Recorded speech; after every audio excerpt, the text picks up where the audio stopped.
So you may be wondering why I've titled the video the way I've titled it, but that is because the most important thing that has happened for Manchester United today is the women's team have won the FA Cup by a scoreline of 4-0.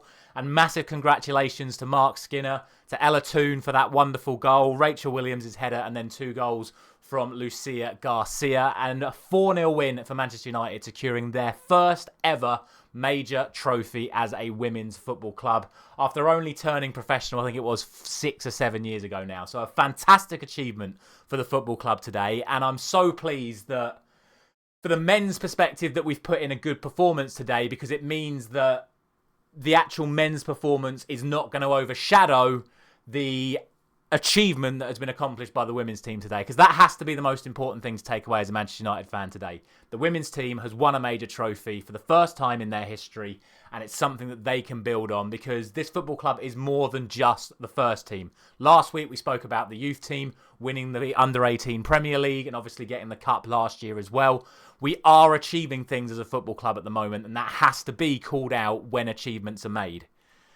As for the men's team, which is obviously the main purpose of this video, again, I can hold my head up high today, because a team that was given little to no chance at all, especially by me, I did a 4-0 win for Arsenal in my prediction, has put on a performance that, for a team that was pretty much clumped together out of necessity, has put in a performance against a title-challenging Arsenal side and has probably been the better team over the course of the 90 minutes today. I'm not going to sit here and say that we should have won the match, but we certainly shouldn't have lost the match, and obviously we're going to get to that moment shortly, but for me that game was just a 0-0 game. For me, Arsenal had very few chances. I think for the most part we defended very, very well, and going forward we were certainly the more dangerous team. I thought Garnacho and Ahmad in the wide areas were a constant threat, causing all sorts of problems. I thought McTominay at times was causing problems for Gabriel and Saliba, stretching them, allowing more space for Højlund to try and get into the game, but ultimately those players just aren't good enough to beat a side of the calibre of Arsenal at the moment. And you've got to look at it from the perspective of Garnacho's 19, Højlund's 21, Ahmad's 21, McTominay is not a centre-forward. And, you know, that's what we were working with today. There was no Bruno. There was no Rashford at his usual pomp when, you know, obviously he's not been very good this season. But, you know, we were missing our players. Casemiro was again having to play in defence, not in midfield. Our defence as a whole is still missing Luke Shaw. It was still missing Martinez. We were playing Casemiro and Johnny Evans at centre-back. But at least they gave it a good go today. At least there was some structure. You know, we keep talking about all these people on social media and on Sky and all this something else saying Manchester United don't have a game plan. Erik ten Hag doesn't have a game plan. We're doing this, that and the other. It was evident what the game plan was today. It was Amrabat is going to come in and he's going to receive the ball from the back line or from Onana. Wan-Bissaka and Dalot are going to try and push out wide as and where they can. And Dalot is going to tuck in midfield as and where he can. Get the ball out to Garnacho and Ahmad as often as possible to try and cause those Arsenal centre-backs at full-backs in Ben White and Tomiyasu. Try and get them run at as often as possible. McTominay, you stretch the back line to then create space for either Mainoo to get on the ball in midfield or for Højlund to drop in, receive the ball and then try and feed it into everyone else. There was a clear and structured game plan from Manchester United from the get-go. And at kick-off, I questioned why it was Dalot at left-back and Wan-Bissaka at right-back. Because in my head, I'm going, well, Wan-Bissaka should be probably the one who's best suited for dealing with Saka because he's a lot more of a threat in terms of pace and dribbling. But actually, I look at it now and I reflect on it and I think Erik ten Hag has gone, no. He's actually gone, we're not going to worry about what Arsenal are going to do. We're going to concentrate on what we're going to do. And in terms of having to play Wan-Bissaka and Dalot, it makes more sense from a Manchester United perspective going forward to have Dalot on the left because Wan-Bissaka is more comfortable on the right and it allows Dalot to come into midfield, assist with Mainoo and then feed the ball out to Ahmad and Garnacho and Højlund, etc., etc. So I'm really pleased with Erik ten Hag's performance today. I really am. I think he had the structure set up right. We did the best that we could, and unfortunately, we still need some fine-tuning up front. But like I said, we're dealing with teenagers and players in their very young 20s. And what do you expect? What do you realistically expect? We had more chances than Arsenal. We just didn't quite get it right. Scuffed shots, poor crosses into the box. Højlund had a couple of opportunities. There was certainly one where Gabriel tugs Højlund's shirt. And I think if he just falls over backwards, the referee's got no choice but to give a penalty. There was obviously another one where Mainoo drifted in midfield, went round Thomas Partey. I think Partey got the ball. Some are saying it's a penalty. But, you know, like I said, we just need that little bit more fine-tuning. We need people to be working with these players to make them better, because there is a lot of talent in those young Manchester United players. And I just think, you know, you've got to look at Arsenal as a model, the likes of Martinelli, the likes of Saka, that have played the last 2 or 3 years, and now look at the players that they are.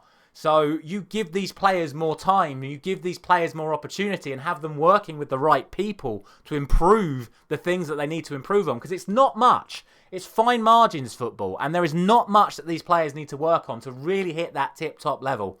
And I think some of these youngsters that are already in the starting lineup, some of them that are making appearances off the bench, I thought Cambuala when he came on was fantastic. That tackle on Havertz at the end was brilliant.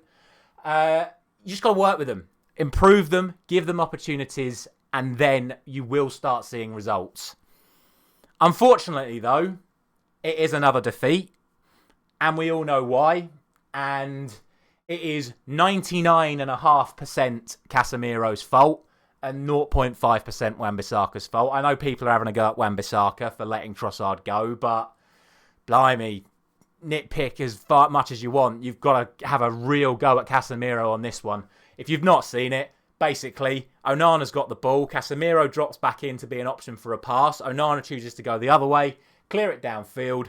So all the Manchester United players push up. Casemiro just casually jogs out of defence, playing Havertz on side for when Arsenal get the ball. Everyone else is in a high line. Havertz would be 10 yards offside if it wasn't for the fact that Casemiro was 12 yards deeper than the rest of the Manchester United defence. Ball goes out to Havertz, and the lack of urgency after already not coming out to play Havertz offside, for then Casemiro to just casually trot over into the position in the middle of the pitch. He has a look around, he sees that there's no one for him to deal with, but still neglects to actually close down the cross, allowing the ball to come across.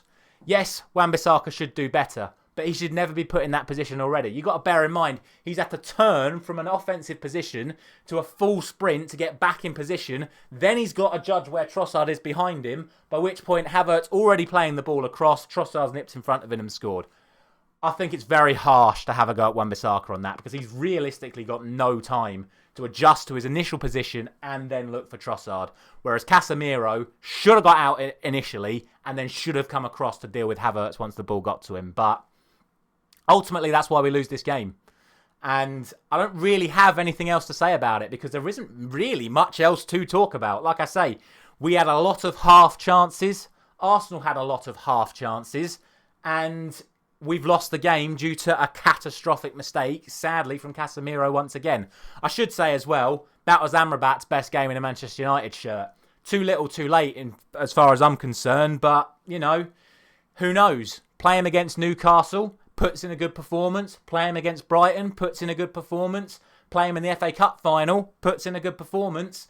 Maybe, from 5 games, he could salvage a career at Manchester United. But for me, one good performance from Amrabat isn't enough to justify 35 million to keep him in the summer. So, yeah, fair play to him for a good performance today. And like I say, every single other player on the pitch, for a Manchester United perspective, I thought had good games. I wouldn't say anyone had great games, because like I say, even if you say Garnacho was brilliant, Ahmad was brilliant, it still didn't amount to anything. We still didn't get enough balls into Højlund. We still didn't get enough effective shots on David Raya. I don't think Raya had a difficult save to make the entire game, whereas you can argue Onana made 2 or 3. So I'm still happy with that performance for the side that was put out, but ultimately it means we now can't catch Tottenham. It means even if we beat Newcastle, if Chelsea win in midweek, they're now uncatchable as well. So realistically, if we don't win the FA Cup final, we will not be in Europe next season.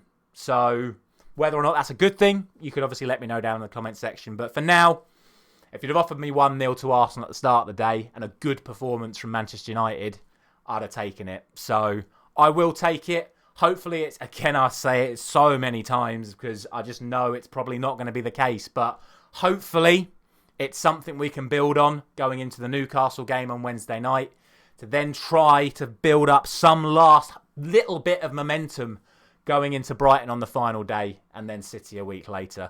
Let me know all your thoughts down in the comment section below. Well done, Manchester United women's once again for the FA Cup win. Well done, Mark Skinner. And yeah, thank you very much for watching. I will see you again very, very soon.